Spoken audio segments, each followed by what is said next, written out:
Baik, Assalamualaikum warahmatullahi wabarakatuh. Mahasiswaku yang budiman, alhamdulillah hari ini kita bisa bertemu walaupun via virtual. Dan hari ini menjadi titik awal kita untuk bincang-bincang dan mempelajari apa sih sebenarnya filsafat ilmu itu. Karena hampir setiap prodi khususnya di perguruan tinggi keagamaan Islam, filsafat ilmu ini wajib kita pelajari karena program studi dengan berbagai mata kuliah yang disajikan itu menyajikan kajian-kajian ilmu melalui bahan kajian yang ditetapkan di mata kuliah tertentu, termasuk di prodi Anda hari ini. Banyak sekali mata kuliah itu menjadi irisan ataupun turunan dari berbagai disiplin ilmu yang dipelajari, khususnya yang ada dalam naungan program studi. Dan hampir semua program studi itu pasti mempelajari teori, mempelajari konsep, mempelajari ilmu, juga mempelajari paradigma yang berkembang di ilmu tersebut. Nah, untuk memberikan pengantar pada Anda bagaimanakah filsafat ilmu ini untuk tingkat S1, maka kita akan mempelajari tahap demi tahap mengenai filsafat ilmu ini dengan berbagai materi yang kita sajikan. Dan izinkan kita akan lihat tampilan layar bagaimanakah filsafat ilmu ini bisa kita pahami tahap demi tahap, sehingga Anda bisa untuk memahami setiap sesi materi dalam mata kuliah ini. Baik, ini kira-kira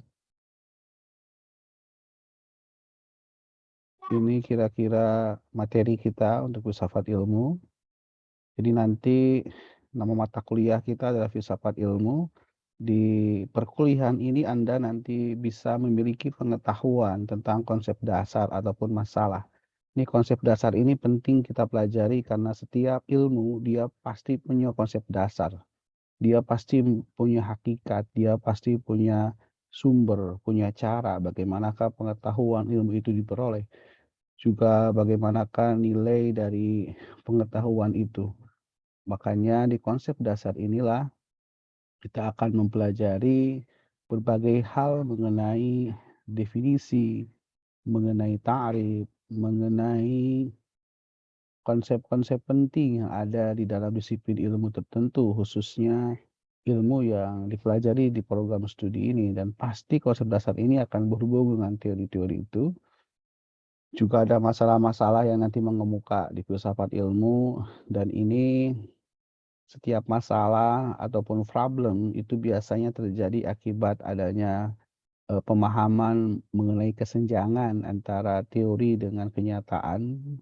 Jadi gap antara idealitas dengan realitas ini juga menjadi wacana yang penting kita pelajari dalam filsafat ilmu, sehingga nanti dua hal ini di konsep dasar maupun masalah tentang filsafat ilmu, kita juga akan mempelajari dasar-dasar pengetahuan, ada ontologi, ada epistemologi, ada aksiologi, ada sains, filsafat, dan mistik. Dan inilah ragam pengetahuan yang hari ini memang kita bisa pelajari dan teori-teori bakunya sudah ada.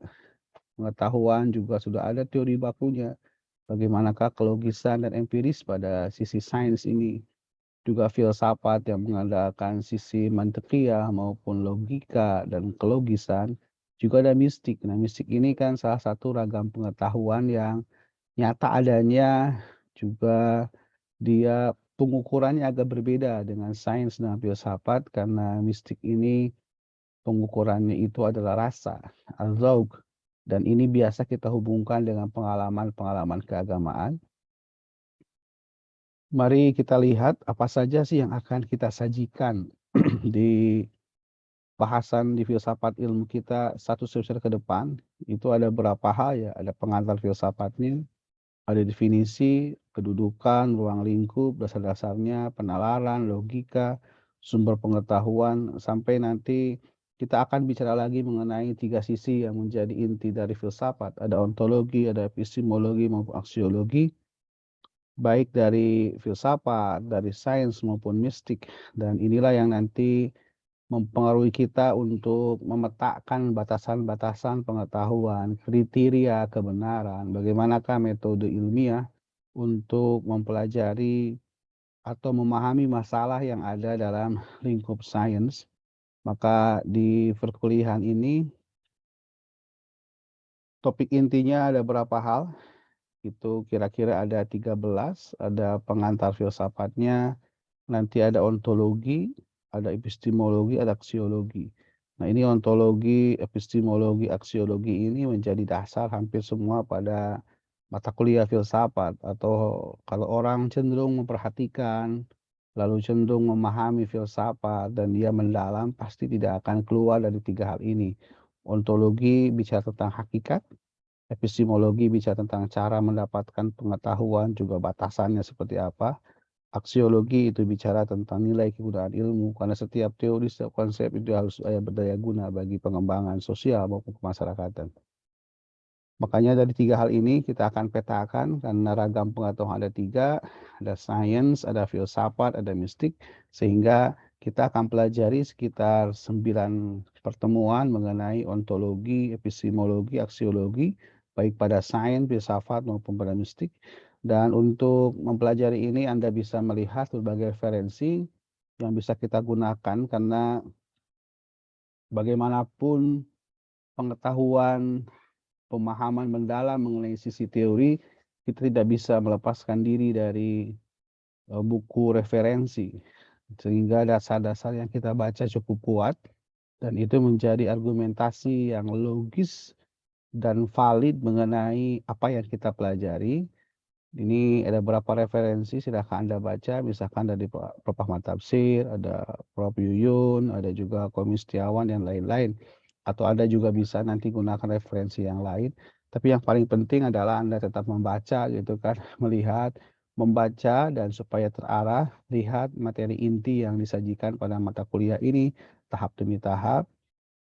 Untuk perkuliahan ya kita bisa gunakan 2 hal pendekatan. Yang pertama ekspositori, jadi ada ceramah, mungkin di situ ada sajian-sajian gagasan, juga inquiry, menemukan sesuatu berdasarkan bacaan-bacaan itu. Dan kita juga akan pikirkan nanti di tengah jalan apakah inquiry ini nanti Anda setiap pertemuan itu akan membuat catatan berdasarkan bacaan yang Anda baca, menuju pada setiap fase pembelajaran yang kita sepakati bersama. Lalu ada metodenya, lalu ada tugasnya, nanti ada laporan buku, ada makalah, penyajian diskusi, laporan buku atau teks, nanti Anda baca bukunya, lalu Anda buat semacam report book, nanti akan kita sajikan bagaimana caranya membaca, menulis berdasarkan buku yang kita baca, ataupun melaporkan hasil review kita terhadap buku yang kita baca. Ada juga makalah ataupun tulisan yang lain, artikel. Medianya cukup banyak.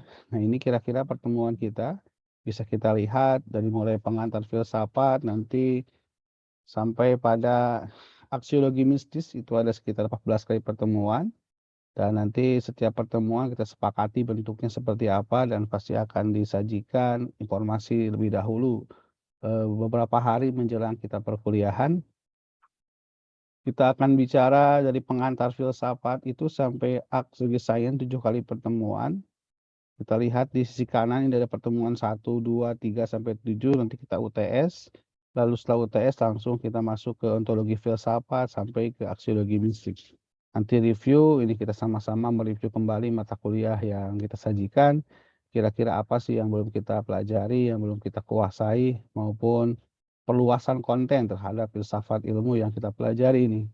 Nanti kita UAS, mohon nanti Anda juga kontrak belajar dengan kita, dengan kampus, dengan saya, kehadiran mahasiswa minimum 5%. Jadi kalau kurang dari 5% tidak bisa mengikuti UAS, dan ini menjadi sebuah kesepakatan kita. Jika misalkan dosen berhalangan hadir, nanti diskusi ataupun penugasan itu tetap berjalan, dan Kosma ini mohon Kosma untuk memetakan kelas, untuk mengolah kelas, juga sampai mencatat kehadiran siapa yang tidak hadir, ataupun ada temuan-temuan menarik di kelas berdasarkan, rujukan-rujukan maupun report book maupun penelaahan terhadap artikel-artikel yang ada di setiap sesi dan di setiap fase pembelajaran. Nanti juga ada makalah, tapi kita akan sepakati makalahnya seperti apa. Lalu presentasi nanti 20 menit, audiens ini harus ada lembarnya ya, jadi tidak tanda petik di Sunda ada Bandung Kuping namanya, ketika beres ya sudah, tapi kalau mahasiswa yang berbeda, dia harus ada catatan-catatan sehingga audiens ketika makalah itu harus, menerima lembar-lembar makalah yang disajikan oleh pemakalah dan itu diharapkan beberapa hari menjelang presentasi sudah bisa dibagikan. Dan Anda cukup harus memiliki minimum satu buku sumber. Ini menjadi buku rujukan kita, menjadi sumber argumentasi logis kita, menjadi dasar bagi pengetahuan kita, sehingga Anda wajiblah memiliki satu buku, baik yang cetak maupun bentuk-bentuk yang lainnya. Kira-kira seperti itu mahasiswaku. Jadi ini adalah latar awal kita mengenai bagaimana tahapan-tahapan kita untuk perkuliahan filsafat ilmu, sehingga nanti setiap tahap kita bisa mengikuti dengan baik, bisa sesuai dengan materi inti yang kita sajikan, juga bisa menyesuaikan dengan bacaan-bacaan yang populer maupun bacaan mutakhir mengenai filsafat ilmu. Dan Anda ingat bahwa ilmu itu terus berkembang, teori itu terus berkembang sehingga respon yang cepat dari kita untuk memahami rujukan-rujukan yang baru, teori yang baru itu sangat diperhatikan, juga sangat diperlukan. Itu kira-kira, materi kita dan nanti pertemuan selanjutnya kita akan masuk pada wilayah bagaimanakah memahami konsep dasar filsafat baik sisi ontologi, epistemologi maupun aksiologi. Terima kasih atas perhatiannya, tetap semangat dan semoga kita sehat semuanya. Assalamualaikum warahmatullahi wabarakatuh.